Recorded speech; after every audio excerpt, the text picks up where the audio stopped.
aquí en México Libertario, en el conversatorio número 29, conversatorio mensual, y nos acompaña ya nuestro ponente Marco Cancino, quien es director y fundador de la consultoría del think tank Inteligencia Pública. Muchas gracias, Marco. Gracias por la invitación, al contrario. Compañía. Gracias por la invitación. Gracias. Y bueno, pues solamente algunos anuncios previos a nuestro conversatorio. Comentarles, bueno, pues que ya es en unos días la visita de Javier Milei aquí a la Ciudad de México. El próximo martes llega a la ciudad. Y bueno, si algunos quieren apuntarse para ir a darle un recibimiento de rockstar o de Star Liberal, que es él, bueno, pues los esperamos en la Terminal 2 del aeropuerto de la Ciudad de México, allí alrededor de la 1 de la tarde, que irá llegando Javier Milei, y de allí nos vamos a una entrevista con Sergio Sarmiento, y después al ínclito Auditorio Lenin en el IPN, en donde pues esperemos que haya mucha gente esperándolo. Bueno, entonces les recuerdo del 8 de mayo al 12 de mayo, pues estará Milei. El 12 vamos a estar en otro lugar de La Mancha, donde estamos transmitiendo con Gloria Álvarez, Arturo Dam, Javier Milei y Sergio Negrete Econocafca, en el evento sobre los valores del capitalismo. Vamos a estar aquí 12 del día, aquí en otro lugar de La Mancha, en Polanco, a unos pasos de la embajada cubana. Invitarles también para el día 30 de mayo, vamos a tener a Juan Carlos Hidalgo. Juan Carlos Hidalgo es el analista para América Latina del Cato Institute. Va a estar aquí con una conferencia sobre si la lucha que debe dar México es por la amnistía o por la legalización de las drogas. Hemos invitado también a Axel Kaiser, no nos ha respondido aún, esperemos que nos responda, y vamos a tener dos espléndidos ponentes de lujo, y ojalá esto se concrete. Y finalmente el 4 y el 5 de junio, Daniel Lacalle con nosotros.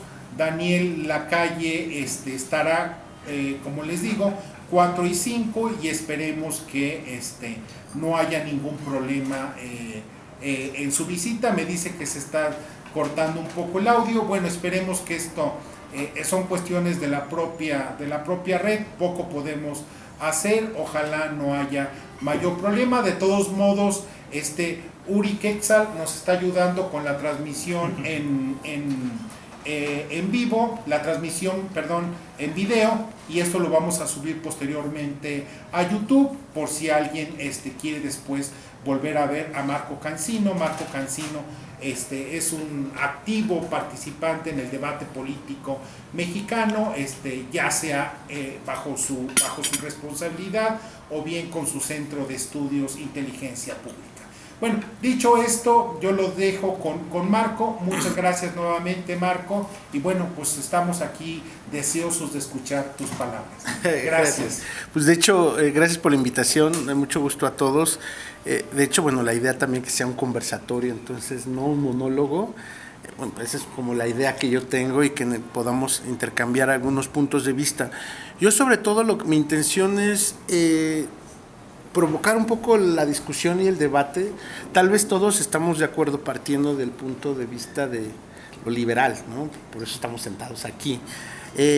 Sin embargo, también creo que hay algunos matices, sobre todo en el tema de la implementación, de cómo pasamos del punto de vista teórico, de este análisis teórico que además depende mucho de la habilidad mental, de la memoria y de este juego de ajedrez que uno puede hacer en la cabeza, en la mente, para poder argumentar más o mejor en términos liberales, ¿no? Eso es esgrima intelectual. Sin embargo, también a mí lo que me gustaría platicar con ustedes es poder llevar la conversación un poquito más hacia la práctica, hacia la vida real, y cómo eso se traduce en un tema de gobernanza, por decirlo así, de temas económicos y de temas políticos, cómo eso se puede traducir en la construcción de instituciones, de qué manera, y sobre todo la idea de un mercado a partir de esta noción liberal, y cómo los actores en la práctica pueden tener esta noción de liberalismo y compartir estos elementos liberales, sin embargo no necesariamente en la práctica juegan el juego con esas reglas, ¿no? Por eso el título un poco de la mano invisible que mece la cuna, que era un poquito la idea del conversatorio, es decir, a veces pareciera que es como un dogma, solo un dogma el tema del liberalismo, y se utiliza como una justificación, como un sistema operativo en términos políticos, en temas económicos, sobre todo ideológicos también, para justificar muchísimas decisiones que en la práctica acaban siendo inclusive contrarias a la idea de la noción liberal, ¿no?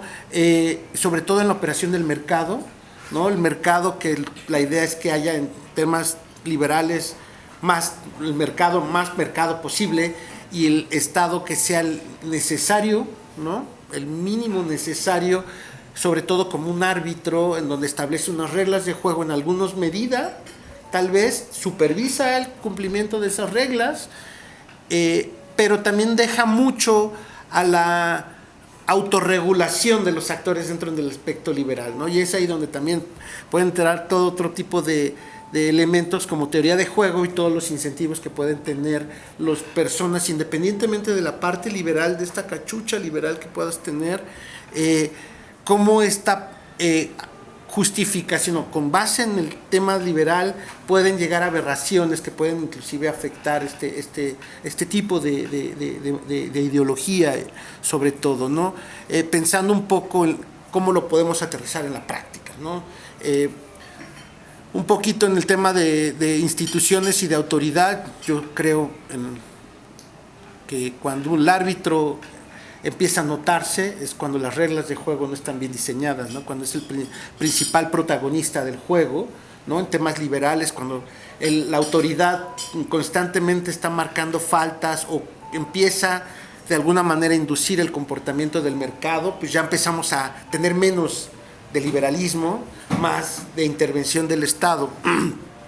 Sin embargo, por el otro lado hay algunos agentes del mercado, tal vez desde esta noción, que en este afán o con esta justificación liberal de un Estado más reducido, acotado, que solamente con una falta grave el Estado participe, caen en excesos, y hemos visto también muchos casos donde tenemos como desde el Enron, el .com, México 94, México 88, México 82, México 76, crisis global de temas de energía, de energéticos del 76, en los 70 también el tema del precio de los combustibles, ¿no? La crisis de los combustibles, y que por un lado justifica la creación de carteles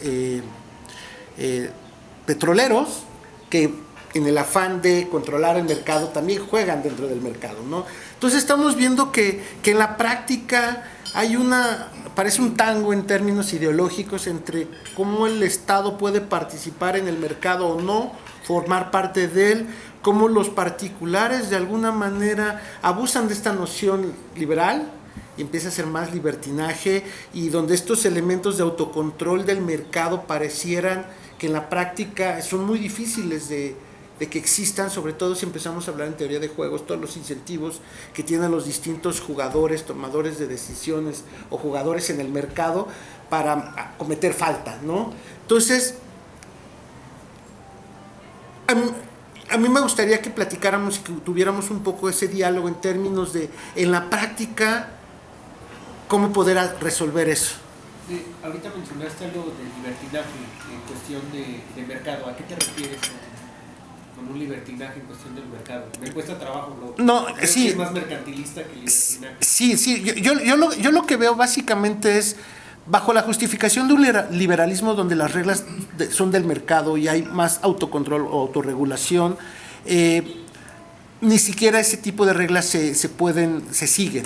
Hablando un poco un elemento muy importante del mercado que tiene que ver con el liberalismo es la competencia, ¿no? Ese es un factor muy importante del liberalismo, también la competencia. Y hemos visto en repetidas ocasiones, no solamente en México, sino muchos ejemplos internacionales, de una gran cantidad de ejemplos de colusión, donde básicamente con un Estado mínimo, una autoridad que controla reducida, básicamente empiezan a tomar decisiones sin ninguna responsabilidad.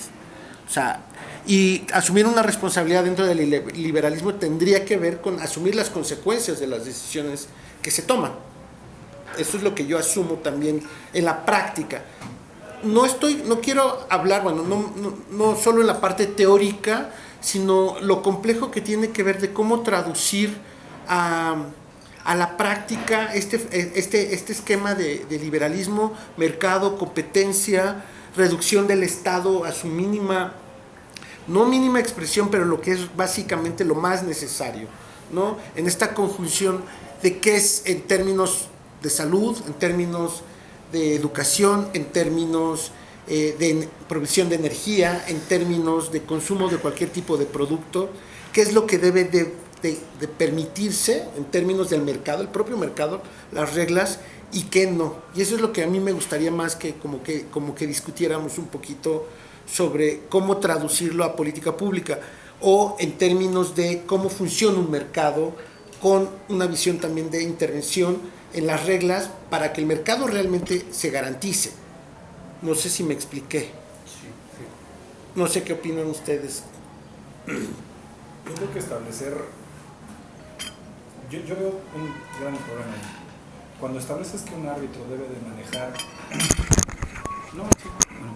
Cuando estableces que un árbitro debe de establecer reglas para que los demás jugadores puedan jugar bajo las mismas, esas reglas que finalmente acaban siendo leyes o reglamentos a niveles estatales, unas siempre van a quedar anquilosadas en el pasado. ¿Sí? Esa es una muy grave. Dos, es muy difícil encontrar una forma objetiva, imparcial y justa de establecer esas reglas sin que realmente obtengas un favoritismo de parte de alguien, porque esas reglas las hacen personas, y personas con un conocimiento limitado hasta cierto punto de lo que saben. Y yo siempre digo, no sabemos lo que no sabemos. Entonces, al establecer ese principio base, no podemos tener un piso parejo que realmente lo sea, si es lo que buscan, como ustedes, de una referencia al Estado regulador mínimo. ¿Sí? Como un principio general, como el que mencionaba justamente el tema de pues, la competencia.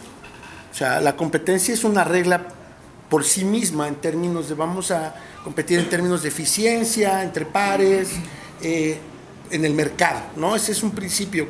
Cuando deja de haber competencia o empieza a haber acuerdo entre distintos actores para crear monopolios, monopsonios, actividades monopolísticas, etcétera, que la idea es apropiarse de ciertos beneficios por parte del consumidor, pues es cuando empezamos a ver estas distorsiones del mercado, y es cuando en la práctica podría justificarse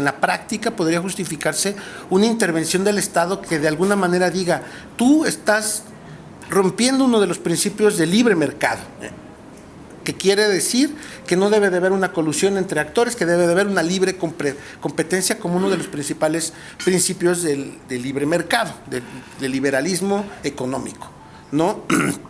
Por ejemplo, hoy tenemos de tantos millones de chats que hay entre los distintos colegas de ciencia política del ITAM, ¿no? Imagínense el cúmulo de generaciones y justo lo polarizado que está el ambiente, la discusión, porque hay personas que creen, piensan, siguen, opinan y apoyan a ciertos candidatos, ciertas ideologías inclusive, pero tenemos ahí como dos reglas generales, tres. Uno, no tener la piel tan delgada. Dos, permitirnos jodernos unos al otros, la verdad. Y tres, en la medida de lo posible, basar en evidencia nuestros argumentos, o sea, en la medida de lo posible. Eso es interesante. Y hoy teníamos una discusión muy interesante, justamente muy ilustrativa, que tiene que ver con esto, los impuestos. Los impuestos, justo, y los impuestos versus liberal, ¿no? Los impuestos al consumo de bebidas energetizantes o azucaradas, ¿no? Como un factor que de alguna manera justifica, en teoría, justifica la intervención del Estado para alterar lo que es el mercado. El comportamiento de los individuos, porque pareciera que el mercado está generando ciertas distorsiones. Pero, bueno, ahí Sí. nada más como un paréntesis. Se supone que el gobierno interviene porque es un asunto de salud pública. Entonces, el gobierno, al proporcionar salud pública, dice que el azúcar provoca diabetes. Entonces, no es que competa directamente en el mercado, sino que cree que eso lo va a afectar a la... Y ergo interviene en el mercado, pero también si vamos a todos estos argumentos de externalidades, el argumento del Estado para intervenir es, uno, el mercado por sí mismo está generando, bueno, está de alguna manera, tenemos un punto de equilibrio en el que pues, la demanda crece por conforme crece la población, la cantidad demandada crece conforme los precios se van abatiendo porque la tecnología abate costos de producción de refrescos, de bebidas azucaradas, ¿no? Y entonces el consumo, tanto la demanda como la cantidad demandada empieza a aumentar dada la variación de precios.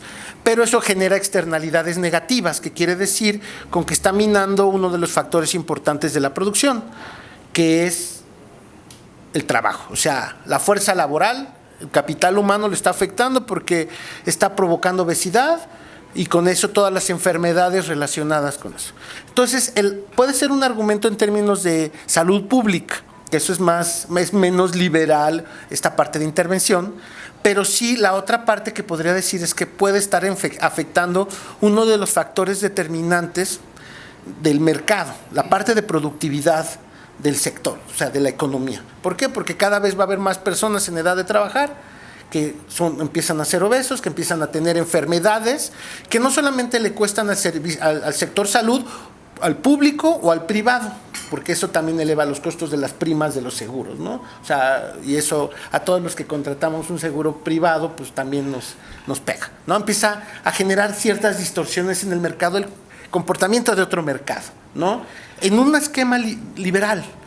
Entonces, aquí la pregunta, y esa era la discusión que teníamos en la mañana, que podríamos traerla a la mesa hoy.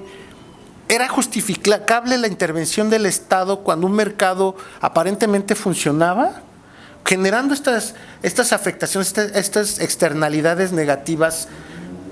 No solo la parte social que eleva los costos del gasto público, intervención del Estado, o los costos de las primas de seguro privado, que eso ya concierne acá, sino que también afecta la productividad en la economía. ¿Por qué? Porque afecta al trabajo, o sea, afecta a la fuerza laboral, ¿no? Reduce tu productividad y porque es en la edad de trabajar cuando te empieza a pegar todo esto.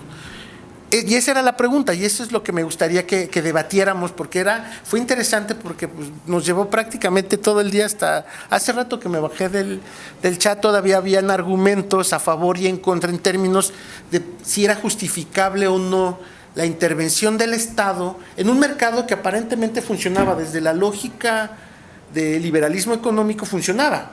O sea, había una oferta que cada vez era más eficiente, abatía costos, aumentaba utilidad, ¿no?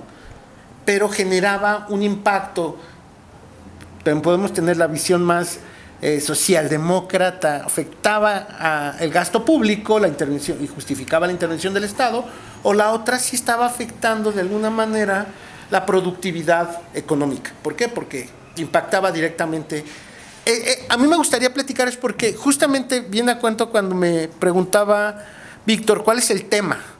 Entonces, un poco haciendo la alusión de la mano invisible del mercado, pero que a veces se utiliza para justificar algunas aberraciones, inclusive con respecto al liberalismo, este tema, ¿no? Entonces me gustaría que pudiéramos continuar con un debate más allá de los politólogos del ITAM tan desacreditados últimamente, tan neoporfiristas. Entonces no sé qué opinen, qué piensen. Yo creo que primero tendríamos que preguntarnos para contestar tu pregunta, ¿cuál es la función del Estado? O sea, Tu pregunta es, ¿debe intervenir el Estado o no? Bueno, ¿cuál es la función del Estado? O sea, ¿cuál es la función del Estado? Bueno, por lo menos en nuestro país, ¿cuál es la función del Estado? Pero por lo pronto yo diría, por ejemplo, en México el 10% de la población tiene diabetes. Estamos hablando de cuando menos 13 millones, aparentemente clasificados. Y hay una proporción de la población que no está clasificada, pero no solo con temas de diabetes, con hipertensión y con un montón de cosas. Eso obviamente es un problema de salud pública. Eso obviamente no hay país ni estado que en un momento que se colapse aguante un tema así. Por supuesto que yo creo que el Estado tendría que intervenir a efecto si ya detectamos, si ya verificamos, si ya comprobamos que estos temas están directamente relacionados con estos asuntos, pues porque tendría que intervenir, digo, independientemente de todo el tema del mercado, digo, no, creo que es... Sí, Yo creo que una política no se debe basar en expectativas, sino en resultados. Y eso lo decía mucho Friedman. ¿El consumo de refrescos ha bajado en base a los nuevos impuestos? No a la magnitud que buscaban. El consumo de cigarros ha bajado en la magnitud que... No que buscaba, que prometía. Que prometía. No. ¿Y qué consecuencias ha traído eso? Que la gente gasta más ahora en eso que en otras cosas que tal vez sí necesite, porque es su decisión, una. Y gente que cabildeaba esas leyes para protegernos se hinchó de billete de una manera estúpidamente alta. O sea, tenían unos intereses ocultos sobre eso. Entonces, no pueden tener, cada vez que se interviene tratando de modificar los hábitos del consumo, modificando precios mediante impuestos, los resultados no son los que se buscan, ¿sí? Aun cuando digan que se va a poner, debe de haber otro tipo de incentivos, y eso es ya para los psicólogos o los psiquiatras, que digan, ¿saben qué? ¿Qué incentivos te damos para que estés en forma? ¿Sabes qué? Si tu índice de masa corporal es menor a 30, te quito 15% de impuesto sobre la renta. La gente se pone a correr, ¿sí? Sí, en serio. Hubo más niños corriendo en 3 meses, por ejemplo, buscando Pokémones, que en 10 años de programas de ejercicio. De muévete. ¿Sí? Entonces, la gente se mueve a través de incentivos. Y cuando el Estado interviene creyendo, porque los incentivos que pone el Estado siempre son externalidades negativas y agresivas, no tiene otra forma, no se puede manejar de otra forma, ¿sí? Crea distorsiones que lo que hace que veamos sean espejismos, síntomas y no problemas. Eso es lo que yo creo. Creo que siguiendo un poco esta línea, hablaban de los refrescos, ¿no? ¿A partir de qué evidencia? Porque también hay otros productos que necesariamente no se vinculan al refresco. Inclusive, si compras, no sé, mostaza, pues igual tiene 30 o 40% de jarabe de maíz, y así podemos ir con muchos productos hasta terminar poniéndole impuestos a las garnachas. Es decir, o sea, en este afán como intervencionista, pues puedes regular absolutamente todo. Y el problema de estas regulaciones es que puedes llegar a hiperregulaciones que finalmente terminan afectando más como el mercado que otra cosa. Y lo que acaban de comentar, ¿no? O sea, la evidencia también ha mostrado que no se ha bajado el consumo de refrescos, así como que tampoco se ha bajado mucho el consumo de tabaco. Entonces, creo que pues el consumidor va a seguir consumiendo y la responsabilidad siempre cae en el consumidor, ¿no? Porque él es el que tendría que modificar el hábito creo que incluso del cigarro o del refresco uno de los dos aumentó. O sea, no me acuerdo cuál de los dos, pero uno de los dos aumentó. Entonces, igual el alcohol, quizá el alcohol disminuyó en gran medida los accidentes por el asunto del alcoholímetro. En realidad no tengo la evidencia para demostrarlo, pero tendrá que ser, como dijeron hace rato, pues que te quiten el 30% de tu salario para que bajes de peso, ¿no? Pues sí, ahí yo creo que igual y podría funcionar. Sí,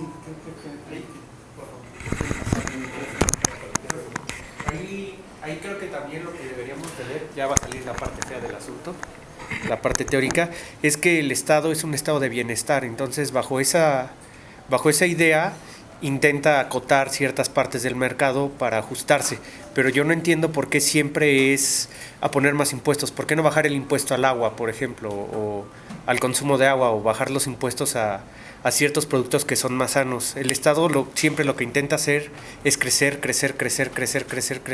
y abarcar. Eso lo único que hace es crecer las regulaciones.